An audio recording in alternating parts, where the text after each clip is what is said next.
درود شریف کا پڑھنا، سمجھنا، سیکھنا بہت بڑی مرتبت ہے، اور یہ وہ واحد فعل ہے، یہ وہ واحد عمل ہے جس کے لیے اللہ نے کبھی کوئی بائنڈنگ طے نہیں کی۔ یہ نہیں کہا کہ صبح کو پڑھو، یہ نہیں کہا کہ دوپہر کو پڑھو، یہ نہیں کہا کہ شام کو پڑھو، یہ نہیں کہا کہ رات کو پڑھو، یہ نہیں فرمایا کہ اونچی آواز میں پڑھو، یہ نہیں فرمایا کہ نیچی آواز میں پڑھو۔ اللہ نے مختصر ترین بات کی کہ میں اور میرے فرشتے محمد صلی اللہ علیہ وسلم پہ درود بھیجتے ہیں، اے ایمان والو تم بھی درود و سلام بھیجو۔ کوئی بائنڈنگ نہیں، دن رات پڑھو، زیادہ پڑھو، تھوڑا پڑھو، گن کے پڑھو، بغیر گنتی کے پڑھو۔ اس سے آپ کو، کیونکہ رسول اللہ صلی اللہ علیہ وسلم تک آپ کے والدین کے ناموں کے ساتھ آپ کا درود پہنچایا گیا ہے، اور میرا ایمان تو یہ ہے کہ کچھ ایسے لمحے بھی ہیں جس میں آقا خود آپ کا درود سنتے ہیں۔ تو آپ کو کتنی مرتبت اور کتنا قرب نصیب ہوتا ہے اللہ کا اور اس کے حبیب کا، جس کی انتہا نہیں۔ مگر آپ اگر یہ سمجھیں کہ اس کی بنیاد پہ آپ ولی اللہ بن جائیں، جہاں تک ولی اللہ بننے کی بات ہے، آپ انتہائی نیک اور برگزیدہ انسان ہو سکتے ہیں، متقی ہو سکتے ہیں، مومن ہو سکتے ہیں۔ ولایت تو ایک ایسا نصیب ہے جو لوگ لے کر پیدا ہوتے ہیں، جس طرح پیغمبر پیدا ہوتے ہیں کہ پیغمبر جس کے مقدر میں ہے وہی پیغمبر ہوگا، کسی اعمال کے نتیجے میں وہ پیغمبر کے رتبے پر فائد نہیں کیا جاتا۔ ایسے اولیاء اللہ بھی جو ہیں وہ پیدائشی طور پہ اللہ ان کو یہ چیز، یہ نعمت گرانٹ کرتا ہے۔ یہ الگ بات ہے کہ ان سے دنیا میں بہت سی پرہیزگاری، بہت سا تقویٰ، بہت سی عبادات، بہت سی قربانیاں، بہت سا صبر کے ذریعے ان کو آزمایا جاتا ہے، ان کی یہ ٹریننگ دی جاتی ہے، جس کے بعد انہیں ولایت پہ فائز کیا جاتا ہے۔ آپ یہ اچھی سی امید رکھیں کہ درود شریف پڑھنے سے آپ یقیناً اللہ کے ساتھیوں میں، اللہ کے ولیوں میں، ولی میں نے ہوتے ہیں مددگار کے، جو دین کے بڑھاوے کے لیے کام کرتا ہے وہ ولی اللہ ہے، جو برائیوں کے بڑھاوے کے لیے کام کرتا ہے وہ ولی شیطان ہے۔ آپ سب ولی اللہ ہو سکتے ہیں اگر آپ دین کے لیے، اللہ کے دین کی سربلندی کے لیے، رسول اللہ صلی اللہ علیہ وسلم کی امت کی کامیابی کے لیے کوشش کریں گے تو سب کو فضیلت ملے گی۔ درود شریف میں دو باتیں یاد رکھیں، آپ کوئی سا بھی درود شریف پڑھیں، درود شریف کی شرط یہ ہے، ایک تو رسول اللہ صلی اللہ علیہ وسلم کا اس میں محبت اس میں آنا چاہیے، آپ کا نام نامی، تاکہ پتہ ہو کہ کس پر بھیجا جا رہا ہے۔ اللہ کے انبیاء رسول تو بے شمار ہیں۔ اور دوسرا لفظ سلام آنا چاہیے، کیونکہ پروردگار کا جو حکم ہے درود کے بارے میں، اس میں درود کے ساتھ سلام شامل ہے کہ اے ایمان والو آپ بھی درود و سلام بھیجیں۔ وہ آپ کوئی سا بھی اپنی ترتیب میں نام بنا سکتے ہیں۔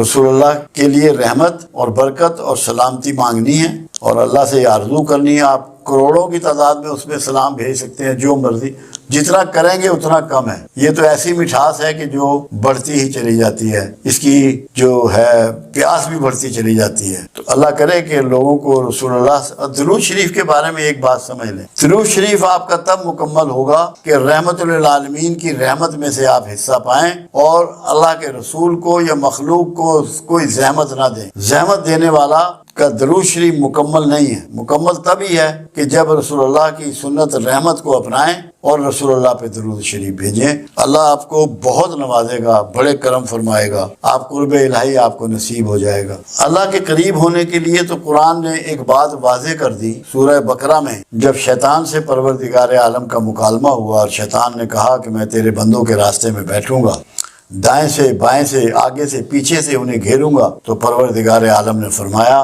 کہ جو میرے بندے ہیں تو ان کا کچھ نہ بگاڑ سکے۔ اللہ نے وضاحت دی، وہ بندے ہیں میرے جو اخلاص رکھتے ہیں، مخلصین۔ اگر آپ لوگ ولایت حاصل کرنا چاہتے ہیں، ولی بننا چاہتے ہیں، تو اللہ سے اخلاص اختیار، اللہ کے مخلص بندوں میں شامل ہو جائیں، وہی آپ اس کے مقربین میں شامل ہوں گے۔ اور دوسرا، دو کام اور کریں، سیلف مانیٹرنگ شروع کر دیں، اپنا احتساب شروع، سیلف مانیٹرنگ، پھر اپنی سیلف نیگیشن، اپنی خودی کو، اپنی ذاتی خواہشوں کو چھوڑ دیں، اللہ کی خواہش پہ چلنا شروع کریں، اللہ کے لیے دینا شروع کریں، سب کام اللہ کے لیے کر دیں۔ آپ کا کوئی فعل، جاگنا، سونا، کھانا پینا، چلنا، اٹھنا بیٹھنا اللہ کی مرضی کے خلاف نہ ہو۔ ایک بات آپ کو بہت اچھی طرح سمجھ ہونی چاہیے کہ کہ معاف کرنے والا اعلیٰ ضمیر کا اور اعلیٰ ظرف کا مالک ہوتا ہے۔ کوئی معاف کرنے سے اگر کوئی اس کو غلطی سے کمزور سمجھ رہا ہے یا بزدل سمجھ رہا ہے تو یہ سمجھنے والے کی بیوقوفی ہے۔ معاف کرنے والے کا کوئی پرابلم نہیں ہے، اس کی عزت نفس میں اضافہ ہوا ہے معاف کرنے سے۔ کیوں؟ معاف کرنا اللہ کی سنت ہے، رسول اللہ صلی اللہ علیہ وسلم کی سنت ہے، اصحاب رسول اور دیگر انبیاء کرام کی سنت ہے، اور یا اللہ کی سنت ہے۔ کوئی معاف کرنے والے کو یہ احساس نہیں ہونا چاہیے کہ لوگ مجھے بزدل سمجھیں گے۔ اگر کوئی سمجھ رہا ہے تو وہ بیوقوفوں کی جنت میں رہتا ہے۔ معافی بڑے لوگوں کا کام ہے، بڑے ظرف والوں کا کام ہے اور بڑوں ہی کی سنت ہے۔ اس وہمے میں کبھی مبتلا نہ ہو کہ آپ کی عزت نفس مجروح ہو رہی ہے کہ لوگ بزدل سمجھنا شروع ہو گئے ہیں۔ یہ شیطانی عمل ہے۔ جیسے شیطان آپ کو جب آپ اللہ کی راہ میں خرچ کرنے کے لیے نکلتے ہیں تو روکتا ہے کہ تو خرچ کرے گا تو غریب ہو جائے گا، غریبی کے ڈر سناتا ہے، ایسے ہی شیطان معاف کرنے والے کو یہ ڈر سناتا ہے کہ تو کمزور ہے، تو بزدل ہے۔ ایسا نہیں ہے۔ سب سے دلیری دنیا میں جو ہے وہ معاف کر، سب سے دلیر وہ ہے، باہمت وہ ہے جو معافی دیتا ہے، اور نصیب والے ہیں وہ لوگ جو معاف کرتے۔ اللہ کے ہاں جتنی معاف کرنے والے کی قدر و منزلت ہے دنیا میں کسی کی نہیں ہے۔ خود رسول اللہ صلی اللہ علیہ وسلم کا ایک فرمان مبارک ہے کہ جو میری مسجد میں آ کے نماز پڑھے گا میرے وصال کے بعد، میرے پردہ کر جانے کے بعد، اس کی شفاعت مجھ پر واجب آ گئی، اور جو میرے گھر یعنی کہ جہاں آپ آج موجود ہیں اور میرے ممبر کے درمیان میں نماز پڑھے گا اس کو میں داخل جنت کروں گا، اور جو شخص میری امت میں سے اس کے ساتھ زیادتی کی گئی ہو، اس کا حق تلفی کی گئی ہو، اور وہ حق تلفی کرنے والوں کو، زیادتی کرنے والوں کو معاف کر کے فساد نہیں پھیلائے گا، فساد کو روکنے کا سبب بنے گا، اسے میں بازو سے پکڑ کے جنت میں لے جاؤں۔ یہ ہے معاف کرنے والے کا رتبہ جو اللہ کے حبیب صلی اللہ علیہ وسلم نے بیان فرمایا۔ اس خیال میں کبھی کوئی نہ رہے کہ لوگ اسے بزدل سمجھیں گے، یہ شیطانی سوچ ہے۔ اللہ آپ کو اس سے اپنی پناہ میں رکھے اور معاف کرنے کی ہمت اور توفیق آپ کو عطا فرمائے۔ ہم جو لیکچر دیتے ہیں اس میں مرد و زن کی کوئی تخصیص نہیں ہوتی۔ جہاں بھی ہمارے لیکچر ہوتے ہیں بڑے لیول پہ اداروں میں، اپنے لاہور میں ذاتی ارینج کر کے یا مختلف جو لوگ ارینج رکھتے ہیں، عورتیں اور مرد سب مخصوص ہوتے ہیں، اور قرآن حکیم اور رسول اللہ صلی اللہ علیہ وسلم کا تمام پیغام، تمام احادیث، تمام سنتیں مرد و زن دونوں کے لیے ہیں۔ اللہ نے کوئی ایسی تخصیص نہیں کی کہ جو ہدایت دی جا رہی ہے وہ صرف مردوں کے لیے ہے یا صرف عورتوں کے لیے ہے۔ عورتوں کی دوزخ میں تعداد کی وجہ صرف ایک بیان کی گئی، اس کو آپ سمجھ لیں۔ رسول اللہ صلی اللہ علیہ وسلم کا گزر ایک دن قبرستان سے ہوا، ایک تازہ قبر پر آپ رک گئے اور پوچھا گیا کہ یہ کس کی قبر ہے؟ لوگوں نے بتایا یہ فلاں محلے میں رہنے والی فلاں عورت کی قبر ہے۔ فرمایا اس پہ عذاب ہو رہا ہے، جاؤ دیکھ کے آؤ، پوچھو اس کی معلومات کرو کہ اس کے اعمال کیا تھے۔ جب معلومات کی گئی تو پتہ لگا بہت زیادہ نمازی، نوافل پڑھنے والی، صدقہ و خیرات کرنے والی، نفلی روزے رکھنے والی خاتون تھی۔ آپ نے فرمایا نہیں، پوری معلومات کر کے آؤ۔ جب پوری معلومات کی گئی تو پتہ لگا کہ دوسروں کی ٹو میں ہر وقت لگی رہتی تھی۔ آپ نے فرمایا یہ ٹو میں لگنا اس کے سارے باقی اعمال کو کھا گئے۔ آپ نے ایک درخت کی ٹہنی توڑ کے وہاں اس کی قبر پہ سرانے کی طرف لگا دی اور فرمایا جب تک یہ ہری رہے گی اس پہ عذاب ٹلا رہے گا۔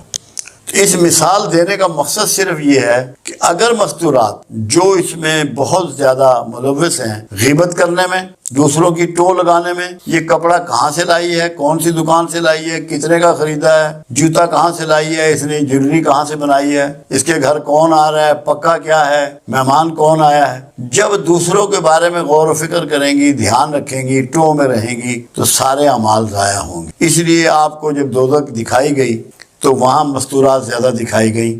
دوسری چیز یہ تھی کہ وہ اپنے شوہروں کی آمدن جو ہے اس کو بعض اوقات اس کی اجازت کے بغیر یوز کرتی ہیں۔ یہ بھی ایک وجہ ہے مستورات کا دوزخ میں زیادہ نظر آنا۔ شوہر سے اجازت لیے بغیر اس کی پراپرٹی کا استعمال، یعنی کہ اس کی پیسوں کا یا زیورات کا یا خوراک کا، جو کچھ بھی مالی معاملات میں مطلب ہے اس میں وہ بغیر اجازت کے استعمال، وہ بھی ایک بہت بڑا مطلب ہے اس میں ریزن تھا۔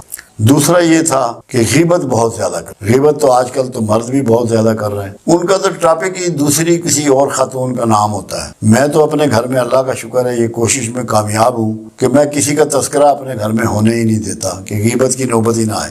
کسی بھی غیر حاضر کا تذکرہ ہم یہاں بھی نہیں کرتے، مرکز میں بھی ہماری یہ عادت ہے کہ ہم اس دوسروں کی بات نہیں کرتے، کیونکہ ہم جو بات سامنے نہیں کر سکتے وہ پیچھے کیوں کریں۔ تو غیبت بھی بہت کرتی ہیں، جھوٹ بہت بولتی ہیں، ٹو میں رہتی ہیں۔ اللہ انہیں ہدایت دے، ان کو سمجھ دے کہ اپنی ذاتی زندگی گزاریں، دوسروں کے معاملات میں بالکل دلچسپی کا اظہار نہ کریں تاکہ دوزخ میں جانے سے محفوظ رہیں۔ یاد رکھیں کہ پروردگار عالم نے اپنے لیے تو کوئی پروٹوکول نہیں رکھا، مگر اپنے حبیب کے لیے پروٹوکول رکھا۔ پہلا تو یہ کہ اگر تم نے رسول اللہ صلی اللہ علیہ وسلم کی آواز سے اپنی آواز کو بلند کیا تو تمہارے کیے ہوئے سارے اعمال ضائع ہو جائیں گے اور تمہیں خبر بھی نہ ہوگی۔ دوسرا یہ کہ اگر کسی رسول اللہ کے فیصلے صلی اللہ علیہ وسلم کے دل میں بھی تم نے سوچا اس کے اگینسٹ، تو تمہارے سینے سے ایمان کو نکال دیا جائے گا، تم صاحب ایمان نہیں رہو گے۔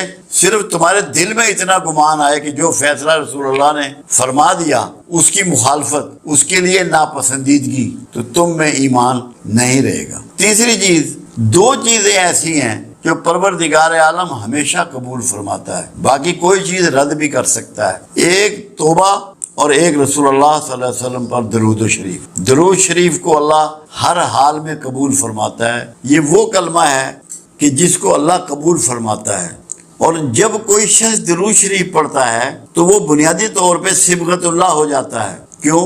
اللہ کی صفات ہے، اللہ کا طریقہ ہے، اللہ کی سنت ہے۔ اللہ خود درود بھیجتا ہے، اللہ خود رسول اللہ سے محبت کرتا ہے۔ تو رسول اللہ صلی اللہ علیہ وسلم کی محبت کرنا، درود بھیجنا، یہ اللہ کی سنت پہ چلنا ہے، صبغت اللہ ہو جانا ہے۔ اس کی بہت بڑی مرتبت یہ ہے کہ آپ اس فعل میں، یہ واحد فعل ہے جس میں مخلوق کے ساتھ خالق شامل ہے۔ آپ نماز پڑھتے ہیں، خالق اس میں شامل نہیں ہے۔ روزہ رکھتے ہیں، خالق اس میں شامل نہیں ہے۔ حج کرتے ہیں، خالق اس میں شامل نہیں ہے۔ کہیں اللہ نے نہیں کہا کہ میں روزہ رکھتا ہوں، میں نماز پڑھتا ہوں، میں حج کرتا ہوں۔ کہا کہ میں اور میرے فرشتے محمد رسول اللہ صلی اللہ علیہ وسلم پہ درود بھیجتے ہیں، اے ایمان والو تم بھی درود و سلام بھیجو، سلامتی بھی۔ ایک تو یہ وہ دعا ہے کہ کائنات میں اس سے بڑھ کے کوئی دعا اگر ہوتی تو اللہ اپنے رسول صلی اللہ علیہ وسلم کے لیے یہ چاہتا کہ وہی دعا دی جائے، رحمت کی، برکت کی، سلامتی کی۔ اس کا فائدہ یہ ہے جو چیز آپ ڈیلیور کرتے ہیں وہی آپ کو واپس ملتی ہے۔ ایک فائدہ یہ ہے، ایک تو اللہ راضی ہوتا ہے، آپ صبغت اللہ ہوتے ہیں، اللہ کی سنت پہ عمل کر رہے ہوتے ہیں۔ آپ جب رسول اللہ صلی اللہ علیہ وسلم پہ رحمت بھیج رہے ہیں، برکت بھیج رہے ہیں، سلامتی بھیج رہے ہیں، یہ سب کچھ آپ کی طرف لوٹایا جا رہا ہے، آپ کی طرف یہ لوٹتا ہے۔ آپ کو بھی یہ چیزیں نصیب ہو رہی ہیں۔ کیوں؟ کہ جو بھی یہ گفٹ اللہ کے حبیب کی طرف روانہ کر رہا ہے، اللہ اس سے راضی ہوتا ہے اور اس کو انہی چیزوں کے ساتھ برکات اور رحمت اور سلامتی پہنچاتا ہے۔ دوسرا، خود اللہ کے رسول صلی اللہ علیہ وسلم کا فرمان مبارک ہے کہ جو میرا درود ہے وہ مجھ تک پہنچایا جاتا ہے لوگوں کو والدین کے ناموں کے ساتھ، کہ فلاں شخص نے، یہ ماں کا نام ہے، یہ باپ کا نام ہے، آپ کو اتنی مرتبہ درود شریف پیش کیا ہے۔ یہ سب سے بڑی بات ہے کہ آپ کا نام رسول اللہ کے دربار میں رجسٹر ہو جاتا ہے کہ اس شخص نے، اس کی یہ والدہ کا نام ہے، یہ اس کے باپ کا نام ہے، یہ درود شریف مجھے بھیجا ہے۔ آپ کے دفتر میں وہ ریکارڈ کرتے ہیں فرشتے، وہ پہنچا دیا جاتا ہے۔ دوسری بات یہ ہے کہ خود آپ کا فرمان یہ بھی ہے کہ شب جمعہ، یعنی کہ جو جمعرات کی رات ہوتی ہے، جس کو شب ہم جمعے کی کہہ رہے ہیں کیونکہ ہمارے یہاں رات پہلے ہوتی ہے، میں خود سنتا ہوں۔ ایک بات اور ہے، قرآن حکیم میں وعدہ کیا گیا کہ تم جس کسی کو دعا دو تو جو دعا اس نے دی ہو یا ویسی ہی دعا اسے واپس لوٹاؤ یا اس سے بڑھ کے دعا واپس لوٹاؤ۔ اب یہ قرآن کا قانون جو ہے، یہ قرآن کی صفت جو ہے، یہ قرآن کا آرڈر جو ہے، یہ رسول اللہ صلی اللہ علیہ وسلم کے لیے بھی ہے، سب کے لیے۔ اس لیے جب کوئی شخص کملی والے پر دعا بھیجتا ہے، درود دعا ہی ہے، اور سلام بھیجتا ہے، تو رسول اللہ صلی اللہ علیہ وسلم بھی اس کے لیے دعائیں فرماتے ہیں، ریٹرن میں اس کو دعا عطا فرماتے ہیں، کیونکہ قرآن کے قانون کے عین مطابق۔ تو یہ جنت کی بشارت ہے درود بھیجنے والے کے لیے کہ جب تو رسول اللہ کے لیے دعا بھیج رہا ہے تو رسول اللہ صلی اللہ علیہ وسلم اس سے بہتر طریقے سے تجھے دعا لوٹا رہے ہیں، اور جس کا دعا گو رسول اللہ ہو جائیں اس کے لیے کوئی خطرہ نہیں ہے، کوئی دوزخ کا ڈر نہیں ہے، کوئی آگ کا ڈر نہیں ہے۔ انشاءاللہ اللہ کے ہاں اس کی مغفرت ہے اور اس کی بخشش ہے۔ تو درود شریف بخشش کی ضمانت ہے۔ یہ پڑھنے والا، یہ بھیجنے والا، پڑھنے کا لفظ نہیں ہے، بھیجنے کا لفظ ہے۔ بھیجنے میں یہ ہوتا ہے کہ یہ گفٹ ہوتا ہے، پڑھنا گفٹ نہیں ہے، بھیجنا گفٹ ہے۔ آپ کو یہ یقین ہونا چاہیے کہ آپ کی چیز جو ہے یہ ہوا کے دوش پر جا رہی ہے اور آقا کو پہنچ رہی ہے، یہ گفٹ آپ کا میرے آقا کے پاس جا رہا ہے۔ ایک فائدہ اور جو پنجابی کی ایک مثال ہے، رانجھا رانجھا کردینی میں آپ پہ رانجھا ہوئی۔